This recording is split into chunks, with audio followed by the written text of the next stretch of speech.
I am going to tell you a little story, and then I want to get your opinions. Now, y'all gonna think I'm crazy, but that's fine. At this point, I don't care. For whatever reason, I am being compelled to share this crazy, I don't even know what you call it. This might have to split up into a couple because I don't think I can fit it all into 3 minutes. So, I'm going to start it out by telling you about a little bit about my childhood. When I was little, I'm talking like, I don't even know, from the time I started going to school, my mother, of course, had a bedtime for me. And that bedtime was way earlier than I was ready to go to sleep. So, I had this thing that I had pretended.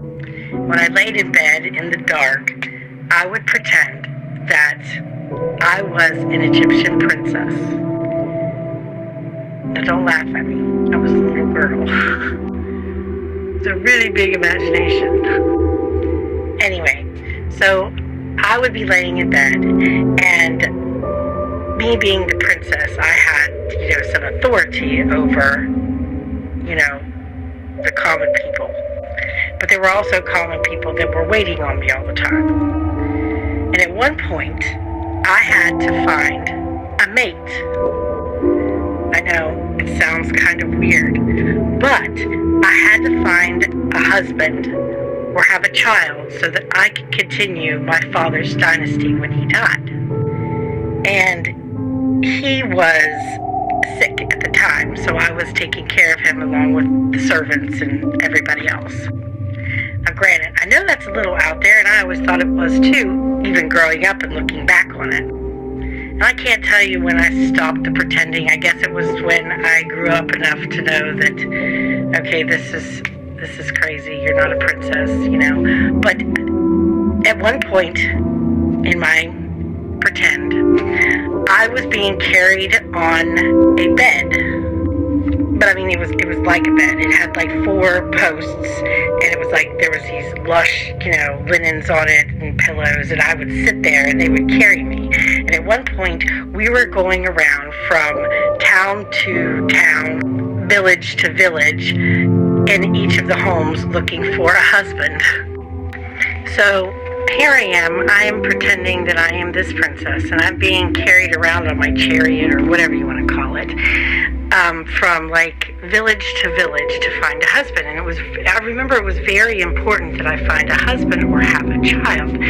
And at the time, I really didn't want to be married. I was still a little kid, but in my pretend, this was something that I had to do. It was like, the people of my village or whatever, were looking up to me to carry on my father's legacy, and I couldn't do that if I wasn't married or had children. So at that point, it was like, I was mainly just trying to find someone to father my child. And I was like 8 or 9, and at 8 or 9, I couldn't believe I was even thinking this when I think back on it. But also, in my real life, I was going through a bit of judgment and bullying by other kids, and I always thought it was my way of kind of like making myself feel better. Well, that continued on, and at some point, I kind of, quit to pretend. It got to the point where, I stopped doing it. I can't tell you when I stopped doing it. I just stopped doing it. So now let's move on to a little bit of other things, okay? So my mother had twins when I was 13. So when I was 13, I took on the task of helping my mom with the twins. And she needed help because those babies, they were up all night long. So I took on the task of taking on one of the children, and she took the other one. God bless my mom, she tried, but my little baby sister, she only wanted me. And that's when I was like, yeah, I really want kids. And it kind of stemmed back from being this Egyptian princess and wanting a child really bad. And I always wanted a son, but for some reason I knew I would never have a son, that I had had a son before, and that I would have a daughter. And even while helping Mom take care of the twins, my brother went more to my mom and my sister gravitated more towards me. We're still close like that today. So anyway, fast forward into my everyday life. When I met my first husband and we got married, I had this unsatiable urge that I had to live in the house that I had first grown up in. So we did. We got married and we bought the house that I originally, started the first 4 years of my life in, and we lived there. Okay, so here we are. I'm married. I moved a county away. I ended up having a daughter, and somewhere in that, because of my crappy marriage, yeah, I know, right? I remembered how I used to pretend when I was little about being a princess. And I got into a period in my marriage where I wasn't sleeping, I was depressed, I was, that. So I started that, I guess, pretending or whatever, again. Just so I could get to sleep, really. Or maybe I was just remembering my childhood. I don't know. All I know is it's one of those things that I never forgot, and it, for some reason, held some kind of freaky importance. I don't know. So fast forward all of that, okay?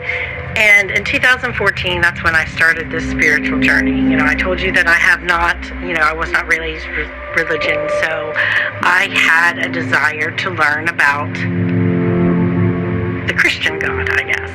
Because I always sort of knew about the pagan gods and, Thoth and Hermes and some of the Egyptian gods, because something else, cats.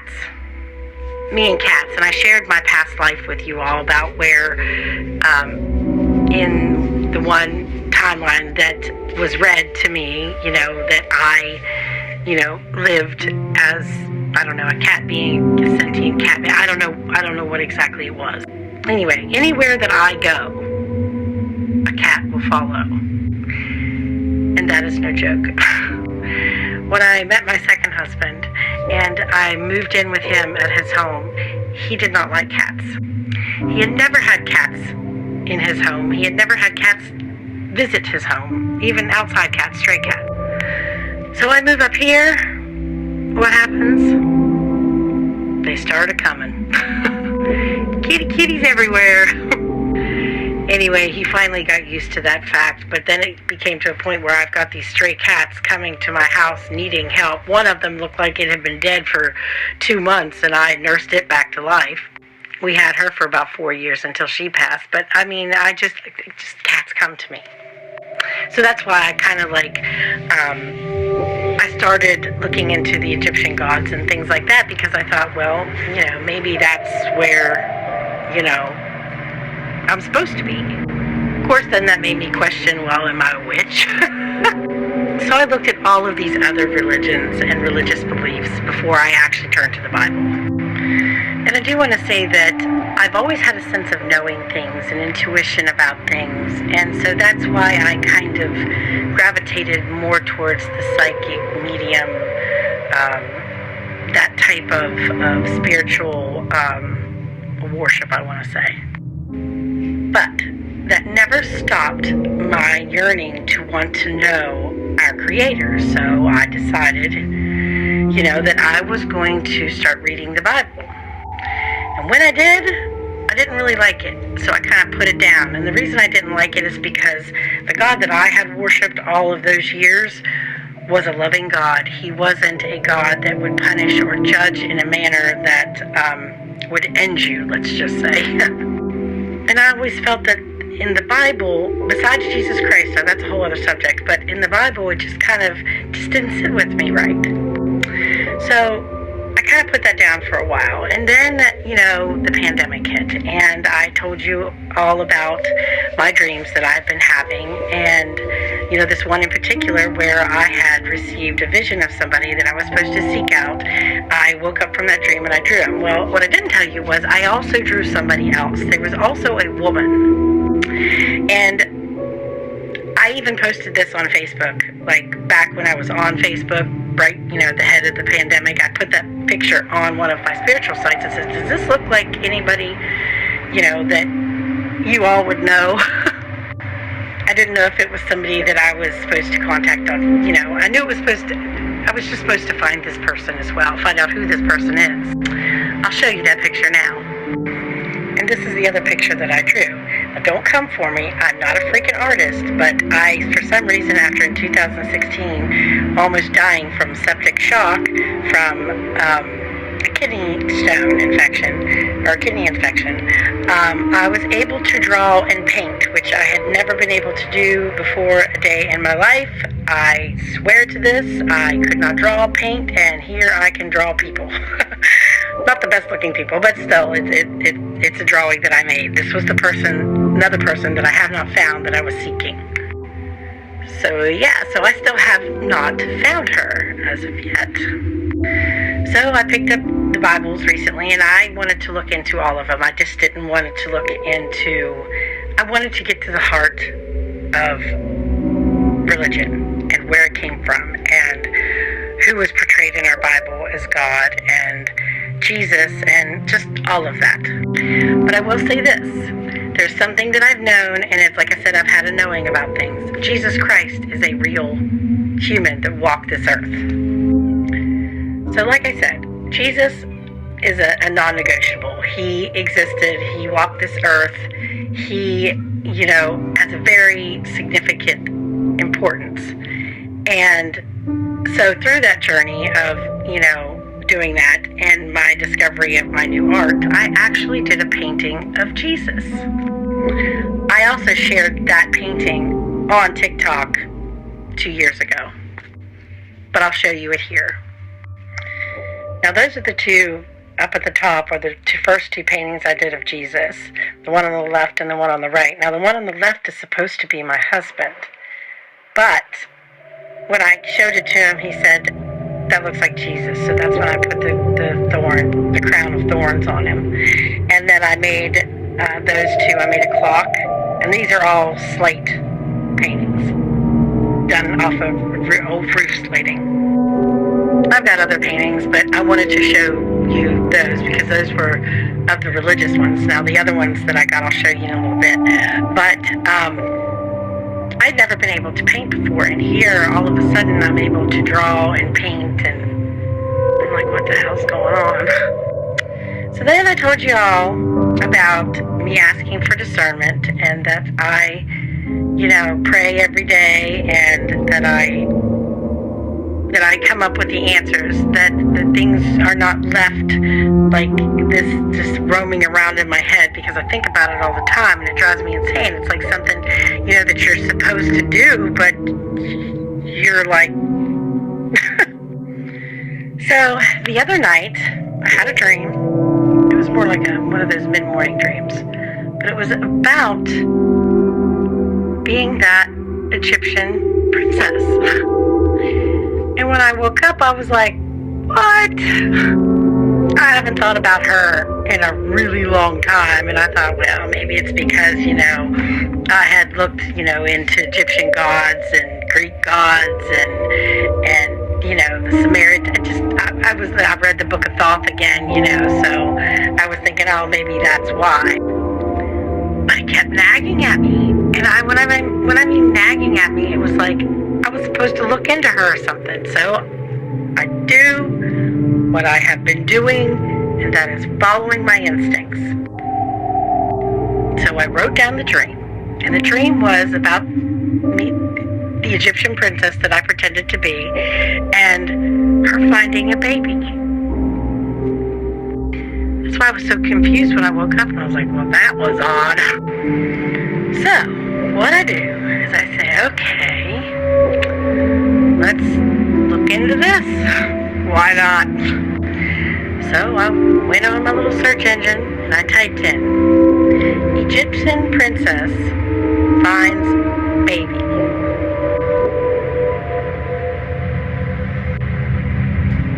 Do you know what came up? Because I had never heard this story. How many of you know who Moses' mother was? Did you know that she was an Egyptian princess that found him in the Nile while she was bathing? Okay. So now I'm like, what?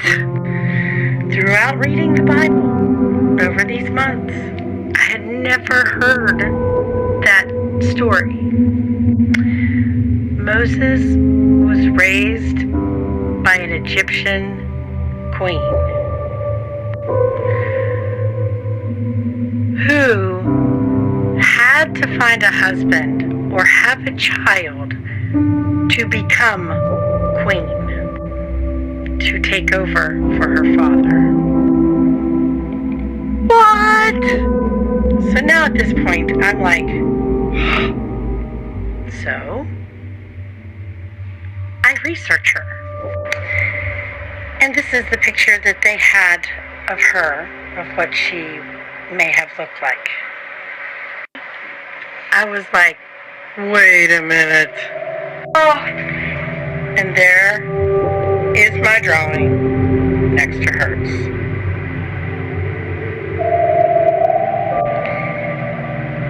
And I always thought her hair was weird, but now I know it's not hair. That's her, whatever that is called. So now, at this point, I'm like, what the? So people, tell me, what does that mean? So upon researching her, I found out that she, about the age of Moses was 40, that she was said to have converted to Judaism. While she always worshipped the Egyptian gods, she had been known to claim that those gods did not compare to the Hebrew God and his holiness. So what does it mean? Am I saying I was her in a past life? Not necessarily, but obviously I was in tune with her somehow. I mean, she does have an important message as far as, she came from a completely different culture than Moses did. He was a little Jewish boy, and she was Egyptian. They obviously at the time had completely different, ways of worshiping their God. Moses' mother, real mother, was actually the wet nurse for Moses, though basically, he received the highest education possible and enabled him to be able to write, down and write the Torah on Mount Sinai. Without that education, he never would have been able to do that. So in my opinion, this is telling everyone that even though you do worship, the Egyptian gods, the Roman gods, that doesn't necessarily mean that you are damned. So the religious teaching of some of the Christian religion of, you're going to go to hell because you believe, I don't believe is fact. I believe that is part of the disinformation that has been passed on from century to century. There has to be a meaning to all of this that I have gotten, that I have been told, and I'm extremely compelled to share it for some odd and unknown reason. I'm a fairly private person. Just, TikTok has brought out a whole other side of me. And it's not a question as if you believe me. I just want you to listen. I guess that's it. My husband always said to himself, what would Jesus do? He would share what he knows.